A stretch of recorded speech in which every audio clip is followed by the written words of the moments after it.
thank you for joining us today. Before we begin, I'd like to recognize some of the special guests with us today. Senator Betty Little, Assemblywoman Carrie Warner, Assemblyman John McDonald, President and CEO of Rochester Business Alliance Robert Duffy, President and CEO of Empire State Development Howard Zemsky, Commissioner of the New York State Department of Labor and great friend of the Business Council Roberta Reardon, Chancellor of the State University of New York and Business Council board member Dr. Christina Johnson, Deputy Secretary for Economic Development and Special Advisor to the Governor Lindsay Boylan, Senior Economic Advisor to the Governor Michael Schmidt, Co-Chair of the Business Council Board of Directors Eric Moeller. Thank you. And there are some local elected officials here also joining us this morning, so I thank you for being here. It is a pleasure to welcome back Governor Andrew Cuomo. He actually saved my life here several years ago, and I think Mr. Bob Duffy was a witness to it. But as we look back over the last 8 years, we're in the political noisy season right now. It's really important that we recognize some of the accomplishments that have happened under Governor Andrew Cuomo, including the property tax cap, which is something our organization advocated for decades. That was accomplished. He's worked with us on difficult issues, including being very conversant and open to suggestions on the minimum wage increase, which resulted in a differential phase-in for the tougher parts of the upstate economy. And most importantly, he's ensured fiscal responsibility, holding spending down, and there have been a number of tax cuts that were implemented under his leadership. So we're grateful for his support, and we are glad that he could be here today. So please join me in welcoming the 56th Governor of New York, Governor Andrew Cuomo. You probably don't need that.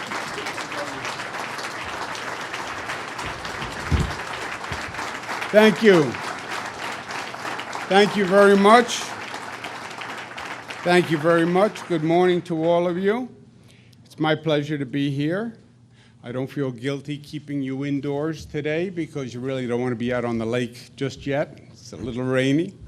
Let me begin by thanking all of you for your partnership and your collaboration over these past few years. We've done great work together. Heather Bruschetti is a superstar. Let's give her a round of applause.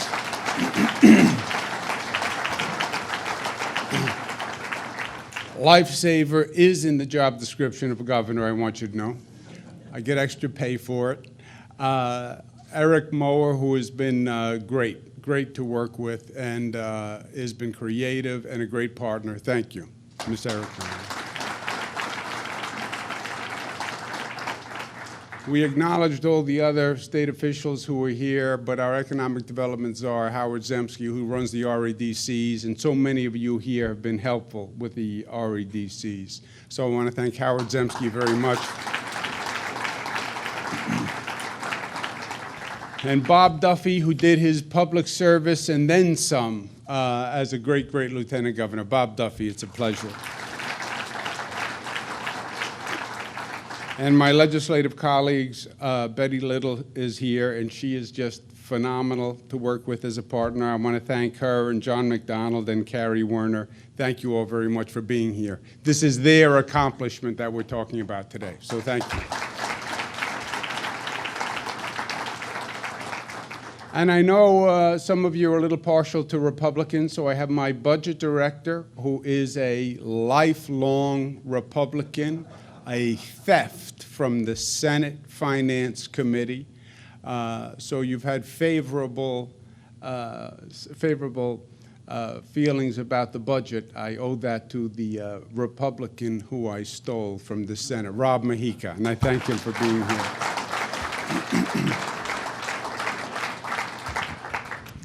Let me talk a little bit about the state.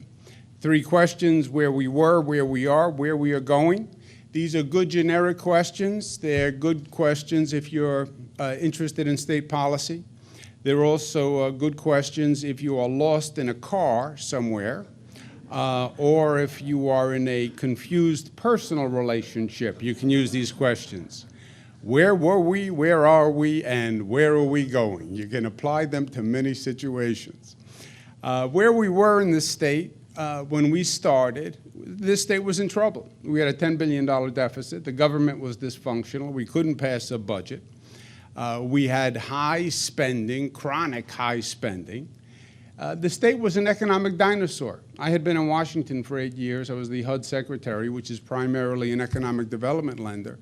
And all these states are coming in, pitching businesses, pitching ideas. New York never showed up. They just never showed up. And we had the problem in upstate where the economy shifted on us, but then we had a dated mentality. Businesses today are a national or an international competition to keep and attract. No business just happens to locate at a state or happens to stay at a state. They are all pitching and competing with every other state. I can't tell you how many times a day I get a call from a business that says, North Carolina just called me, they offered me this. Businesses that are shopping locations, Amazon is a big example of it, but they basically say, look, I can bring X thousand jobs. What state makes me the best offer? And that is the way states now have to compete for businesses. New York didn't even get that. And the New York state government they thought New York ended at the Bronx. You know, upstate New York, that was anything north of the Bronx. And the political reality was 2/3 of the legislature is from New York City and Long Island. So they ignored upstate New York. Yes, because the legislator's mentality is, I want to do for my district. That's how they think. Betty Little's worried about her district. When you have 2/3 of them from New York City or Long Island, don't be shocked when the state government becomes blind to the needs of upstate New York. Where are we? Step one was get government spending under control. The formula is simple. You want to lose weight. Eat less food. That is the formula. It's become a billion-dollar enterprise, but that is the formula. If you take in more calories than you burn, you are going to gain weight. If a state government spends a lot of money, you are going to have high taxes.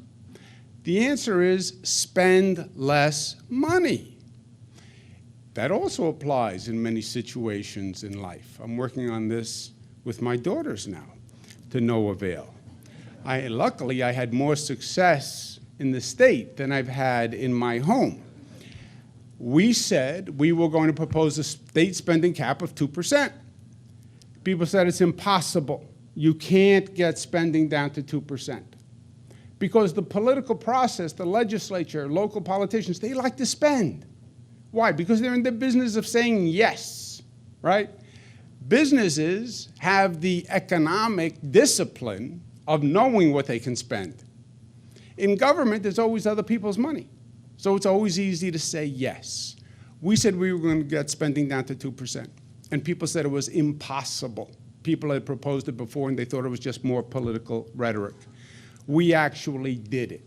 Because the fundamental problem for New York was we were eating more than we should have eaten for 50 years, and that's why we put on weight. We were spending more money for 50 years than the people in the state were earning.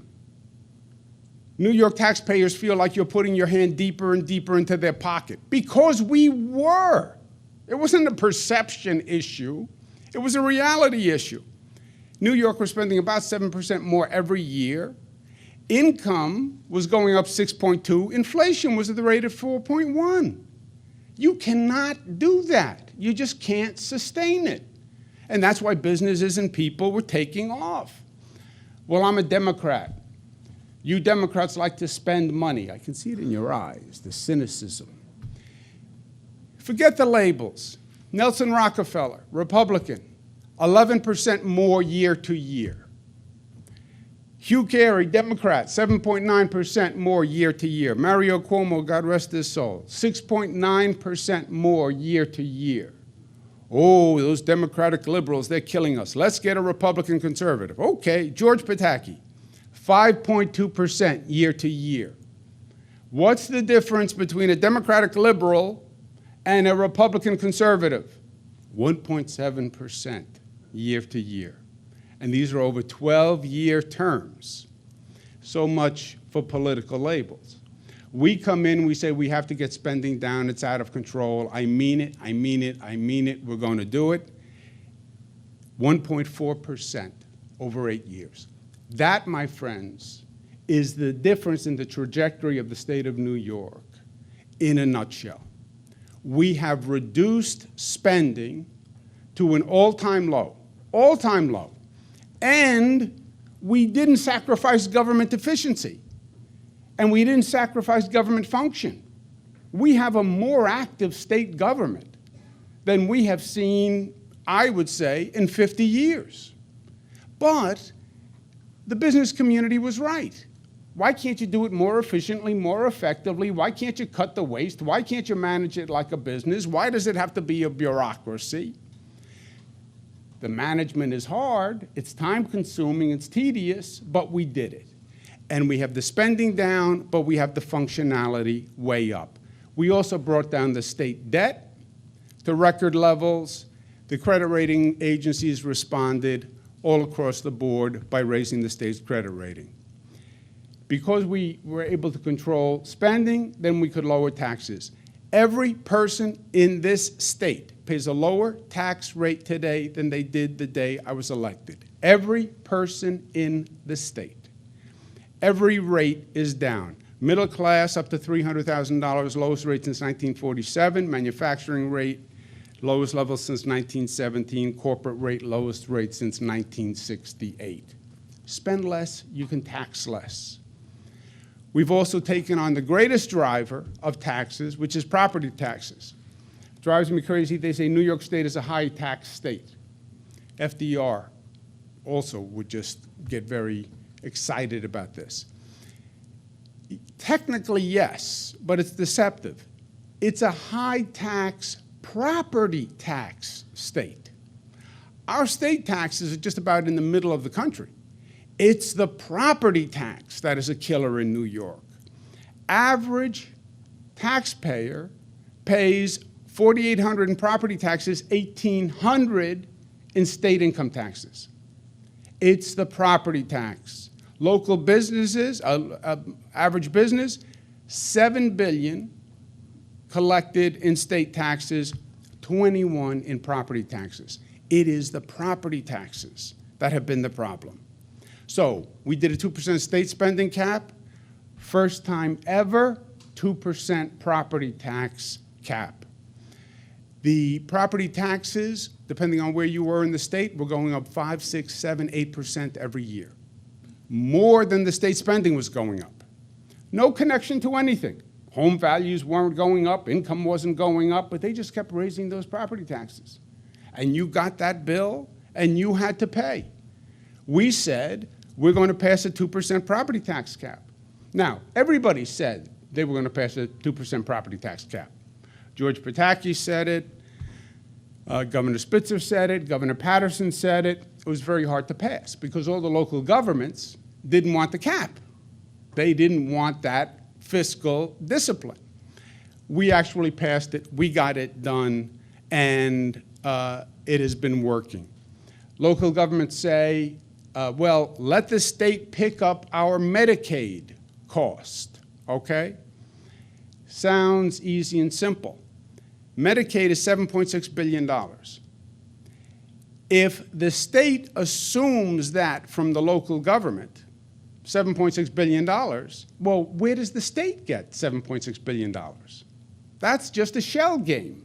I take a $7.6 billion liability for them, I would then have to raise state income taxes.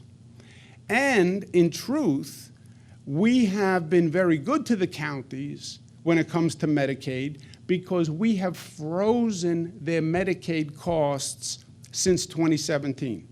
They used to pay 25% of the cost of Medicaid. Their cost of Medicaid is down to 12%.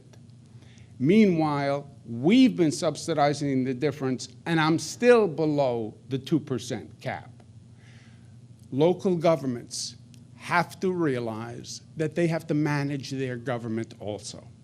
And they have to find efficiencies, and they have to find savings.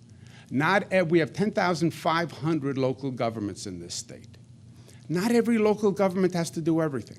Not every local government has to have their own excavation fleet and their own maintenance garage and their own services. They have to work out savings and consolidations because we can no longer sustain the growth. That is the simple, simple truth.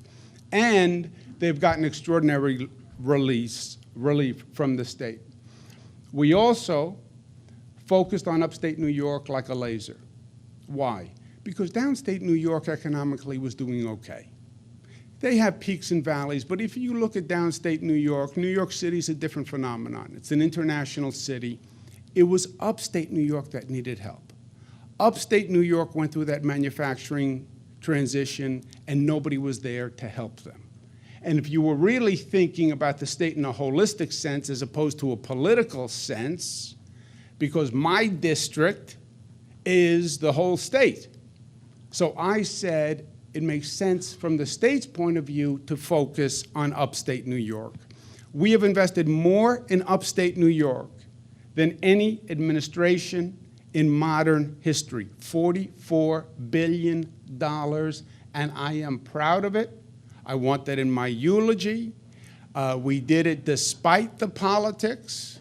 We frankly had to go to war with the legislature to get that funding to upstate New York, which was not the political funding mechanism, and it has made a tremendous difference.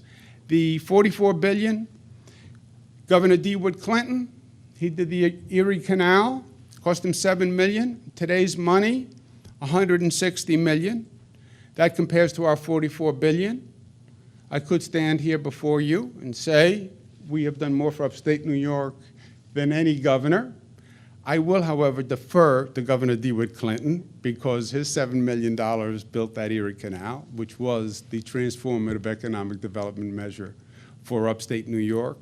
But second to Governor DeWitt Clinton, I believe our administration has done more for upstate New York than any administration in history. And that's Howard Zemsky, and that's the whole team, and I'd like to give them a round of applause.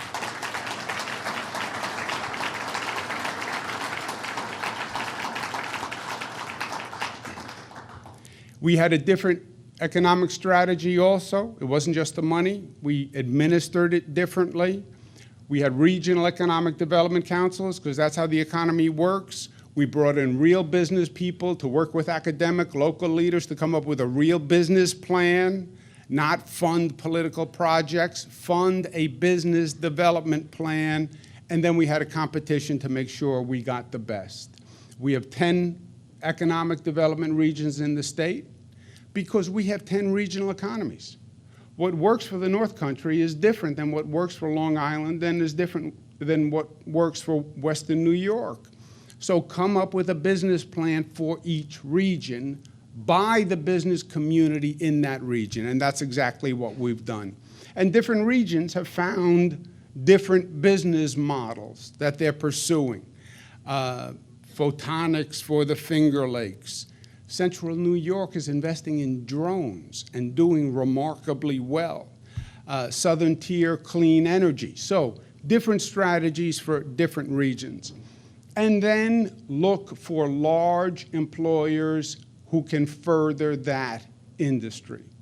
And we brought in some anchor employers, large number of jobs, high-profile employers. But overall, the REDCs have invested in 6,300 projects. 6,300. Now, I'm not saying all 6,300 have succeeded and gone on to great triumph. You find a bank that is invested in 6,300 projects. There'll always be projects that work and don't work and startups that work and don't work. But these projects have made a difference all across upstate New York. We also, on a separate track, said the economies that succeed are the economies that are accessible and modern and have a transportation network. This nation has been talking about building new infrastructure for every president on both sides of the aisle for the past 50 years. You know what has happened? Nothing. Nothing. President Trump started, he was going to do $1.5 trillion infrastructure program. Nothing. It's now down to a couple of $100 million over years. New York, we said we're not waiting anymore. We started the most aggressive building program in the United States of America. $100 billion, all state funding. And we focused on upstate New York. And big facilities, big projects that would transform upstate New York, like a new Rochester airport, $79 million. I put it first because I just love the colors in the canopy.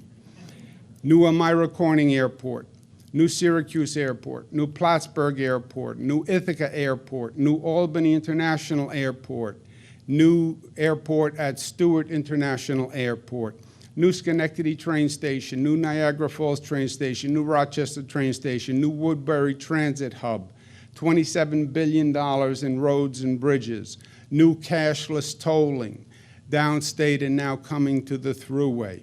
New Jacob Javits Convention Center in New York City was built in 1984, was state-of-the-art. Others have now passed it by. We're doubling the size of the Javits Convention Center.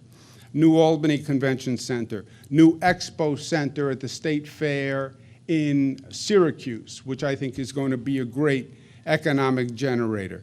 New National Comedy Center in Jamestown, which is magnificent and is going to drive tourism in Jamestown. New JFK Airport, new LaGuardia Airport, new Long Island Railroad transformation. More construction in this state than ever before in the history of the state.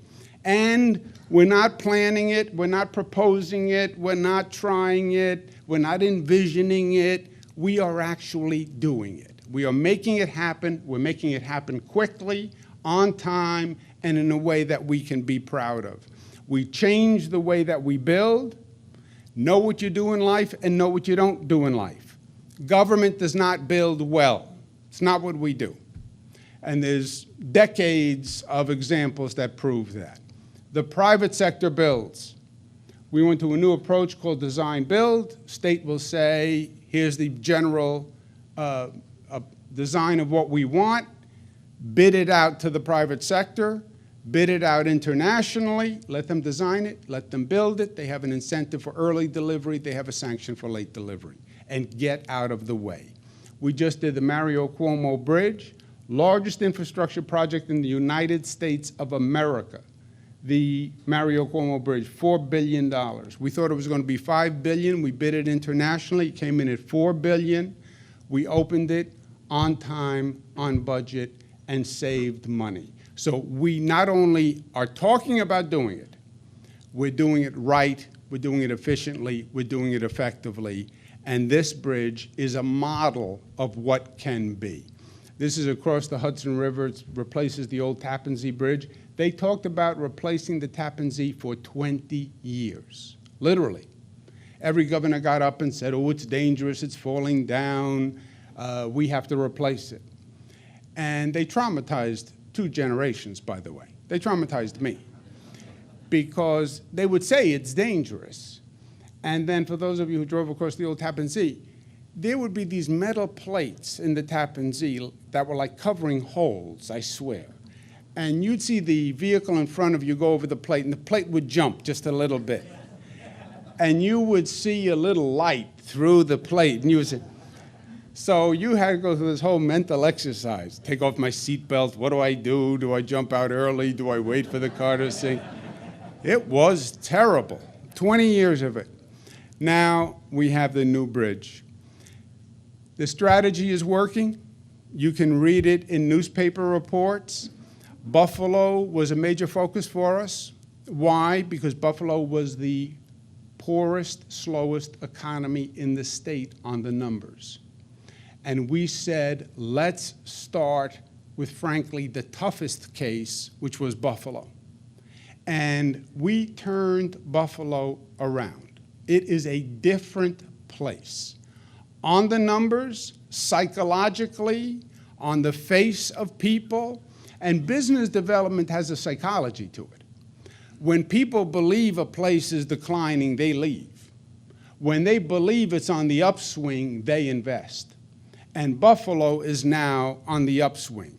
The articles about Buffalo as the turnaround city, it has won national repute in turnaround.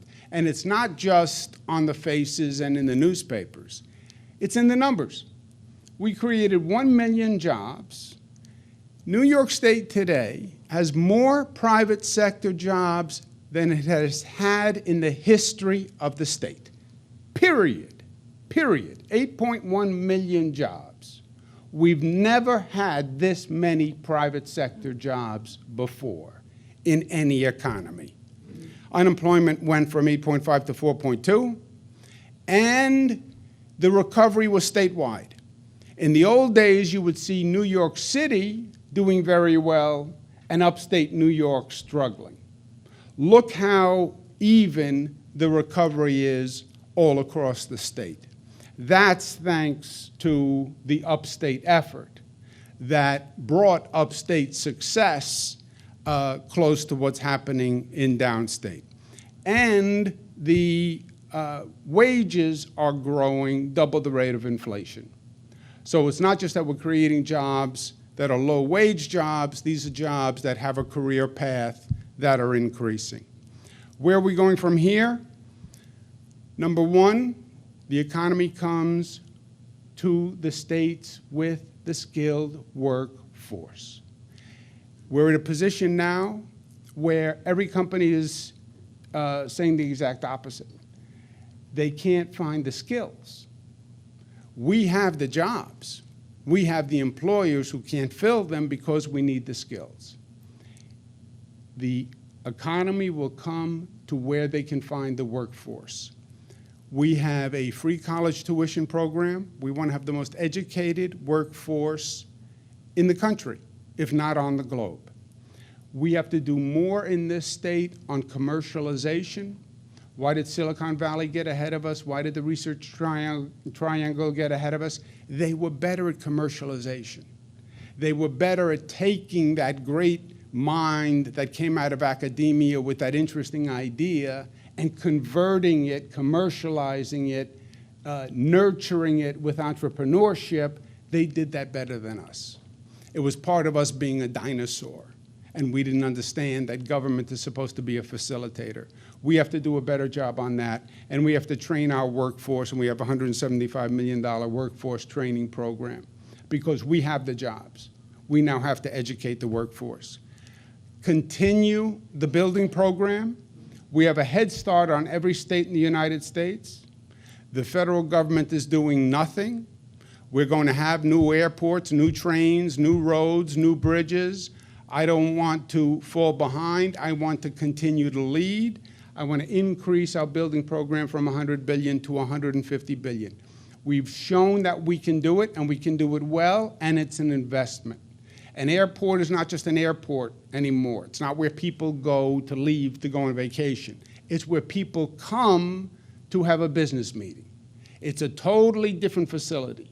And you fly around the world and you look at these international airports, and then you fly into an airport in the United States, and it's embarrassing. Last new airport in the United States, 25 years ago. Denver Airport, 25 years ago. LaGuardia, JFK, Rochester, all those airports I showed you, they're not only going to be the newest in the state, they're going to be the newest in the United States of America. No state is doing what we're doing. Attract millennials. Millennials are different.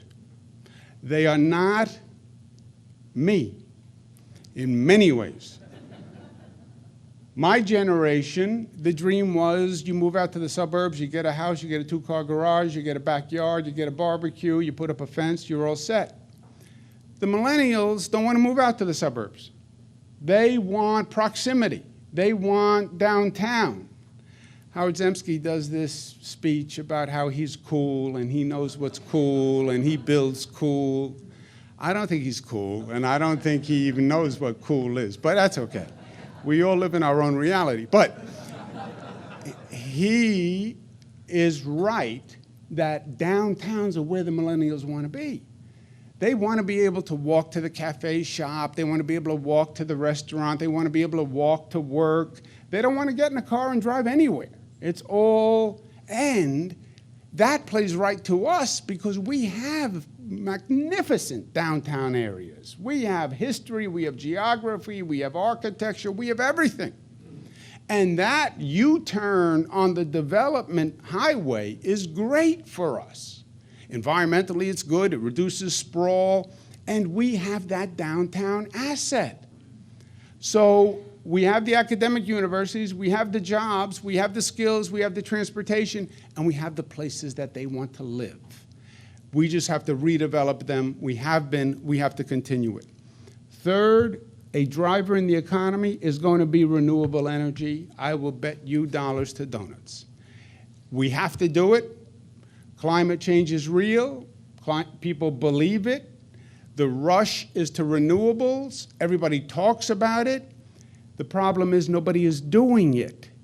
Everybody has a goal for renewables. I want to be 100% renewable in the next 2 years. Nice.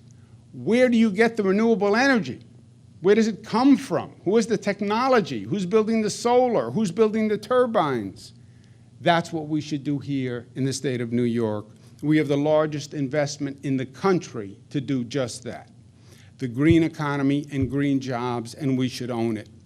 We're also going to be the first state to have 100% high-speed broadband coverage, which means you can be anywhere upstate, and you can be just as competitive as if you're sitting in downtown Manhattan or downtown LA.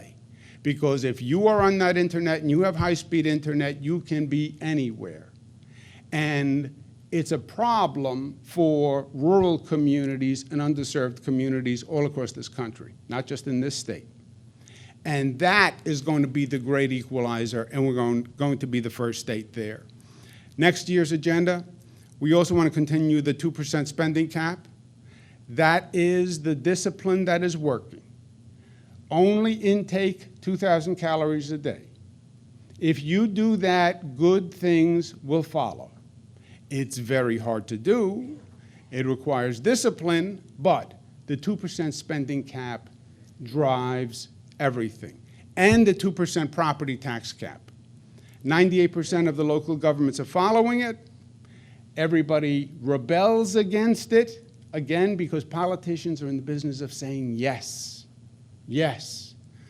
I'm a little different as a politician that I believe no is actually the right answer when it's the right answer. But keeping that spending discipline, continuing the robust investment in upstate New York, because we are making up for 50 years of abandonment of upstate New York. Let's be honest. Albany turned its back on upstate New York 50 years ago. And Albany was nowhere to be found when upstate was going through that transition. So I have no problem going to that legislature and saying, you're right, I want to invest billions in upstate New York because we're making up for a past mistake that was short-sighted and hurt the entire state. Additional investment in skilled workforce training. We have a women's rights agenda, gun safety, red flag bill, campaign finance reform, ethics reform, criminal justice reform, Child Victims Act, voting reform. It's crazy that voting is so hard in this state. Why do we make it hard to vote? You want civic engagement, you want civic involvement, make it easy to vote, and expand Excelsior scholarships, which is right from a democracy, small d point of view. Also, you want the informed workforce. What is the bottom line? Private sector bottom line, historic spending lows, historic economic development in upstate New York, highest number of private sector jobs in the history of the state, taxes at historic low, debt down, credit rating up, leading the nation in rebuilding, young people coming back to upstate New York. Young people coming back, after 40 years of leaving. That is the bottom line of what we have done together. And my friends, if I had said to you on day one, this is what we're going to do, you would have said, it's impossible. It's too ambitious. It's been tried before and failed. You'll never get the legislature to do it. You can't turn the economic cycle. That's what we would have said. That's what I would have said. These results are more than I think any of us had a right to hope for. I credit the partnership. I credit the collaboration. I credit all the time and energy you put into those regional economic development councils. I credit your help with me, with the legislature, banging that bell, saying upstate New York needs help. And I know it's not politic, but that's where the need is, and let's do the right thing. Every arrow is pointed in the right direction.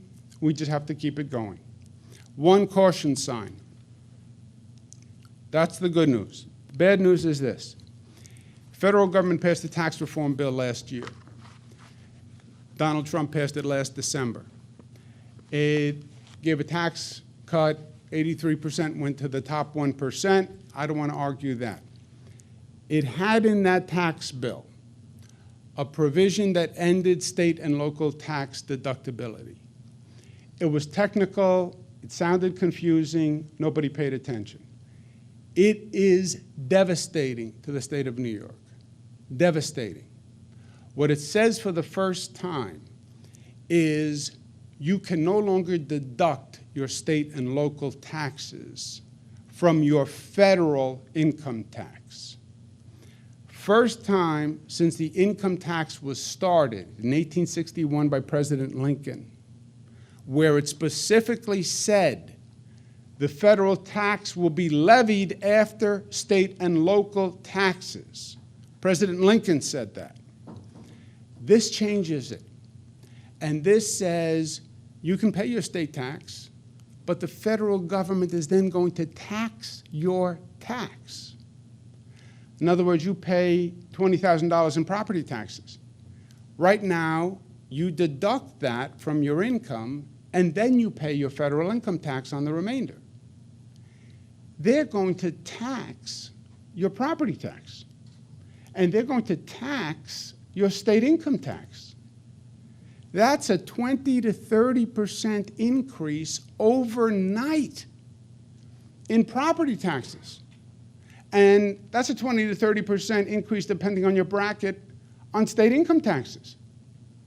And we've been working for 7 years to cap property taxes, reduce state taxes. Overnight, they raised them 20 to 30%. Why? Because they needed to find revenue to pay for the tax cut.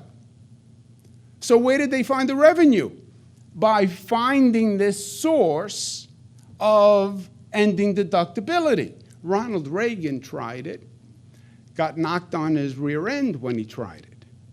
But politically, something changed. The states that have the state and local taxes, property taxes, tend to be all Democratic states. Republican states, red states, have different types of taxes, value-added tax, property transfer tax, but they didn't tax those taxes. They taxed 12 states, all Democratic, all states that Trump lost. The state that pays the heaviest price, state of New York. We pay an extra $14 billion a year. To add insult to injury, New York State already is what they call the #1 donor state to Washington. We spend $48 billion more to Washington than we get back. Senator Daniel Patrick Moynihan, God rest his soul, used to rail about this all the time, that we send much more to Washington than we get back. This is devastating to our long-term economic survival. The calls I get, the calls Howard Zemsky gets, they say, North Carolina offered me this. What can you offer me? they just made that competition impossible. Because now North Carolina got just the tax cuts. We got the tax cuts offset by our tax increase by now not allowing deductibility of state and local. It will structurally, long-term, hurt the economic competitiveness of this state. Now, I don't want to get into national politics, but the polarization of Washington, the divisiveness of Washington, racial divisions, religious divisions, political divisions, this is an economic civil war. That tax reform had one set of rules for red states, one set of rules for blue states. And my point is, we have to fight it with every ounce of energy in our body, because it penalizes all New Yorkers. It doesn't say Republican New Yorkers or Democratic New Yorkers or upstate New Yorkers or downstate New Yorkers. It penalizes every New Yorker. And what I am saying to our congressional delegation and our assembly people and our senators, I don't give a darn what party you belong to. I really don't. This is not about party politics. This is about your constitutional responsibility. This is when you raise your hand and you take your oath and you say, I am going to represent you. That comes first. And how can you ever act in a way that is adverse to the state? We had Congress people who voted for the tax bill. How can you vote for a bill when you know that bill penalizes your state? Well, I like the rest of it. Except it hurts your state. There is no rest of it. It's the pain to your state. How can you do that? It violates, literally, your fundamental oath and your fundamental responsibility. We have to say to every politician on both sides of the aisle, Democrat, Republican, you're a New Yorker first. And stop the polarization, and stop the politics, and stop the division, and stand up and fight as one for your state. If the Democrats and Republicans work together, they can repeal this SALT. They can. They just have to get past their own politics and put their own ego aside and act in the best interest of the people of the state. I'm a Democrat, but I am a New Yorker first. And I'm the governor of New York first. And I represent all the people of New York first. And I don't discriminate against one group or another. And if it ever comes before my constitutional obligation and my party loyalty, my constitutional obligation will win every time, and it's not even a competition. And I need your voice with us demanding that responsibility from every elected official. Vote in the interest of your state. Stop the politics, stop the division. We need to solve this because all the arrows are up, and this is the only caution flag in the way. Thank you, and God bless you.